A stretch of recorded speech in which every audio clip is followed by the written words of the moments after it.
पेश करता हूँ, अपनी बात रखें बजट पर। एकदम सही बोलेंगे। 8 से 10 मिनट के भीतर 10 मिनट तक जी, आसन कोई देखें।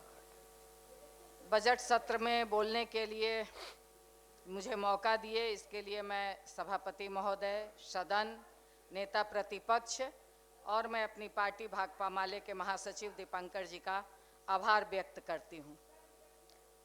महोदय, बजट 26-27 का आकार तो बहुत बड़ा है, दावे भी बहुत ज़्यादा हैं, मगर दिशा और इच्छा शक्ति दोनों कमज़ोर दिखती है महोदय।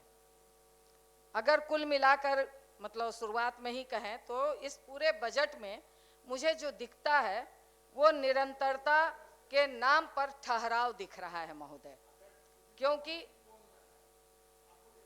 पिछले वर्ष के बजट की तरह इस बार का भी बजट पुरानी योजनाओं की पुनरावृत्ति करता हुआ दिखता है महोदय। न कोई नई विकास दृष्टि, न बीते साल की विफलताओं की समीक्षा और न ही बदलती सामाजिक आर्थिक चुनौतियों का जवाब। क्योंकि महोदय, अगर हम कहें कि सामाजिक आर्थिक जो चुनौतियां आज हमारे सामने हैं, क्योंकि बहुत जीडीपी की बात हो रही है, बहुत ज़्यादा ये मतलब व्यक्तिगत आय की बात हो रही है, प्रति व्यक्ति आय की बात हो रही है, मगर महोदय जिस तरह से यह सरकार इस बार बनते ही जिस तरह से गरीबों के घरों को ढहा गया, आप समझ लीजिए कि वो उससे क्या हमारा प्रति व्यक्ति आय बढ़ेगा। जो पूरी जिंदगी की कमाई से वो घर बनाए, आज उनका घर ढहा दिया गया, तो इससे तो वो व्यक्ति की पूरी जिंदगी की कमाई भी गई और उस कोई प्रति व्यक्ति आय भी नहीं बढ़ेगा और हमारे बजट में ये घाटा भी आएगा। तो इसलिए मैं ये बात कहना चाहती हूँ कि इस पर तो तत्काल रोक लगाई जाए और निश्चित तौर पर क्योंकि बहुत बड़ी बात हो रही है, मैं महिला सशक्तिकरण की पक्षधर हूँ महोदय, लगातार महिला प्रश्नों पे लड़ती रही हूँ। 10,000 रुपया ठीक है आपने महिलाओं को दिया, मगर आज वही महिलाएं चीख चीख कर कह रही हैं कि क्या 10,000 हम लोगों को इसलिए दिया गया कि हमारा घर ढा दिया जाए। आज वो पूछ रही हैं, देख लीजिए सोशल मीडिया पे सैकड़ों ऐसे वीडियो चल रहे हैं, उन महिलाओं की चीख आपसे बर्दाश्त नहीं होगी। इसलिए ठीक है, वो चीख नहीं बर्दाश्त होगी, रात में कैसे सो पाते हैं इस पर थोड़ा सा सोचिएगा महोदय, कि उन महिलाओं को निश्चित सशक्त हम देखना चाहते हैं, बिहार की महिलाओं को सशक्त देखना चाहते हैं, इसलिए वो मगर इस पर थोड़ा सा विचार इस बजट में करना चाहिए था।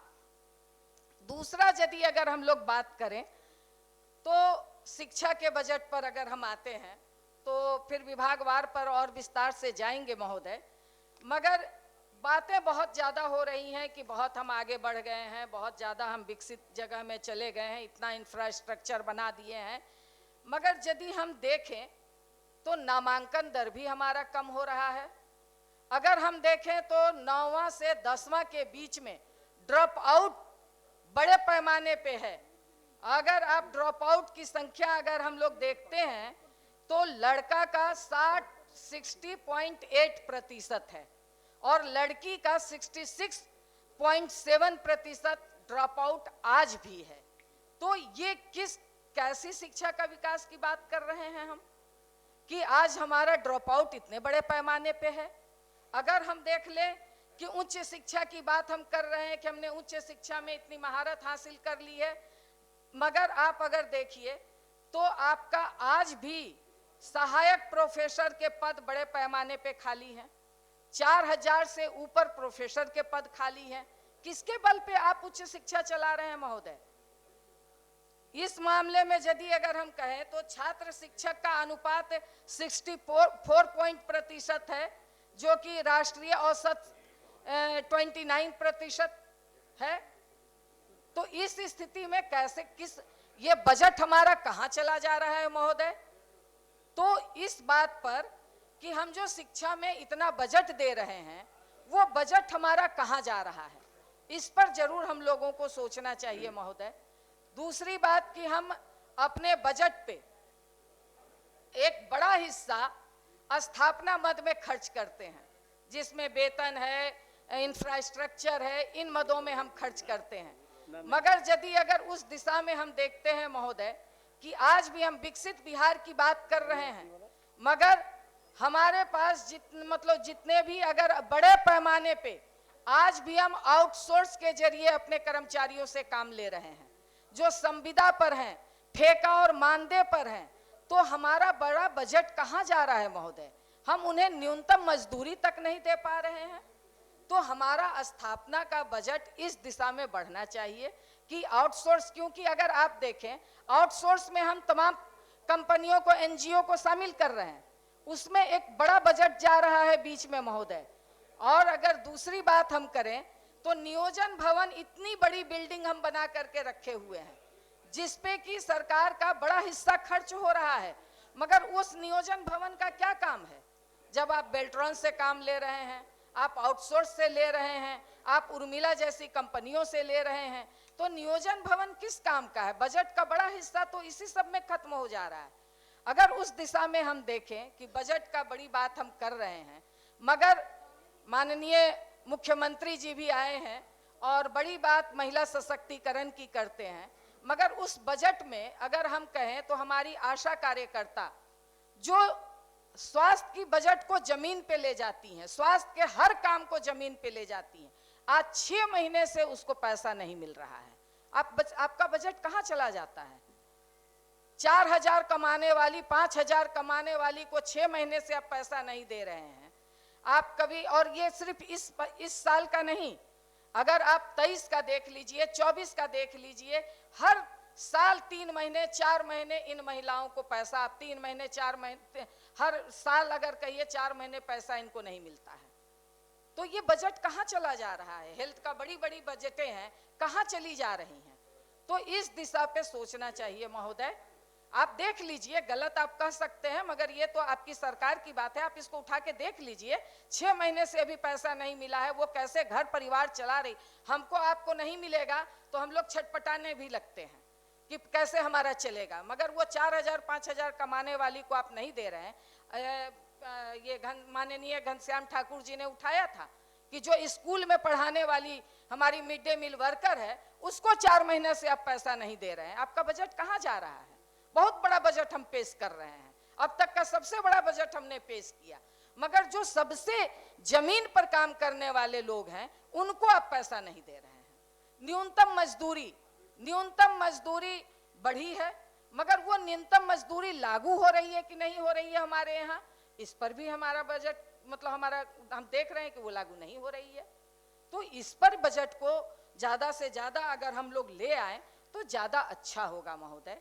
अगर आप देख लीजिए, बहुत बड़ी बात होती है, मगर हम अगर देखते हैं तो हमारे बिहार में हेल्थ WHO के मानक के मुताबिक हमारा हेल्थ है ही नहीं। यहाँ पे इंफ्रास्ट्रक्चर की अगर बात करते हैं, बहुत इंफ्रास्ट्रक्चर बन गया। मैं एक उदाहरण दूंगी, बाकी नहीं। देकुलिया हॉस्पिटल फेनहारा मोतिहारी में है, चुनाव से पहले उसका उद्घाटन हुआ, वो अभी तक वहां चालू नहीं हुआ। कई PSC में हमारे स्पेशलिस्ट डॉक्टर नहीं है। आपके पास इंफ्रास्ट्रक्चर है, मगर अगर गांव में अगर आप कह लीजिए सारे लोग PMCH आ जाएंगे, सारे लोग एम्स आ जाते हैं, सारे लोग IGIMS चले आते हैं, अगर गांव में आप वो PSC पे सुविधा उपलब्ध करा दीजिए, CSC पे सुविधा उपलब्ध करा दीजिए, तो वो ज़्यादा बेहतर होगा।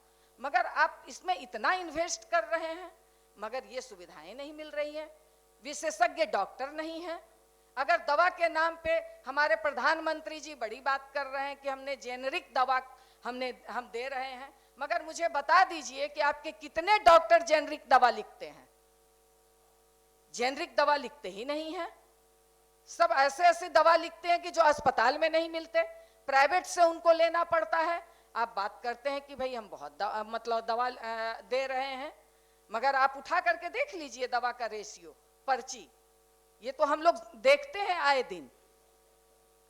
तीसरी बात, अगर यदि हम लोग देखें वेंटिलेटर का, तकनीशियनों का, जो पिछले बजट में बहुत बहस हुई कि अल्ट्रासाउंड, हमारे पटना सदर के गार्डिनर हॉस्पिटल में अल्ट्रासाउंड डॉक्टर नहीं है, मगर इन सारे, अगर आप कहिए ये सारी चीजें सरकारी अस्पताल के ठीक बगल में प्राइवेट क्लिनिक धड़ल्ले से चल रही है। तो इस पे भी थोड़ा, क्योंकि अगर हम इतना बड़ा बजट दे रहे हैं तो इस बजट का सही में जनता को लाभ मिले, इस पे जरूर हम लोगों को ध्यान रखना चाहिए। बजट के संदर्भ में रोजगार में तो बहुत हमारे अगले वक्ता ने भी अपने बजट पर कहा है। तो रोजगार में यदि अगर हम लोग देखते हैं तो निश्चित तौर पर रोजगार, एक बड़ा रोजगार अगर हमारे रील के माध्यम से हमारे नौजवानों को रोजगार मिलने की बात कर रहे हैं। नहीं महोदय, बस 10 मिनट हो गया। बस महोदय, तो निश्चित तौर पर रील के माध्यम से हम रोजगार पैदा कर रहे हैं। बाकी अगर आप देख लीजिए रोजगार में, ठीक है, बाकी चीजों पे बाद में बात करेंगे विभागवार, मगर आप रोजगार अभी हाल में ही, कल ही जो सोन नहर के किनारे बालू खनन हो रहे हैं, बड़े पैमाने पे आप मशीन से बालू का खनन कर रहे हैं, उसमें मजदूर लगते हैं। अगर वो मजदूर से खनन आप करवाइएगा तो उससे रोजगार मिलेगा, मजदूर काम करेंगे, मगर उससे आप मशीन से काम करवा रहे हैं और इससे पर्यावरण को भी खतरा है। और अगर इस पर कोई आदमी बोलता है, कोई संगठन बोलता है, तो आप उसको जेल में बंद करवाते हैं। एक नौजवान को कल ही हथकड़ी लगा करके जेल में बंद कर दिया गया है। तो मुझे लगता है कि रोजगार के ख्याल से भी उसको आप दीजिए। और मैं यही बात कहूंगी महोदय, ठीक है, आप तो मैं ये बात कहूंगी कि फिर मैं अंत में बस एक बार फिर से घूम करके आऊंगी कि माननीय मंत्री जी भी हैं, ये हमारी बहनों को, मुख्यमंत्री जी भी हैं कि हमारी बहनों को जो 6 माह से पैसा नहीं मिला है, आपका सबसे बड़ा बजट है। कभी स्पर्श पोर्टल के नाम पे केंद्र सरकार से पैसा मांगा जाता है, वो जो हमारे यहाँ राज्य स्वास्थ्य समिति, इतना बड़ा हाथी आप बना करके रखे हैं, वो राज्य स्वास्थ्य समिति के जो अधिकारी और पदाधिकारी हैं वो क्या कर रहे हैं, इस पर थोड़ा सा विशेष गहन और ध्यान दीजिए।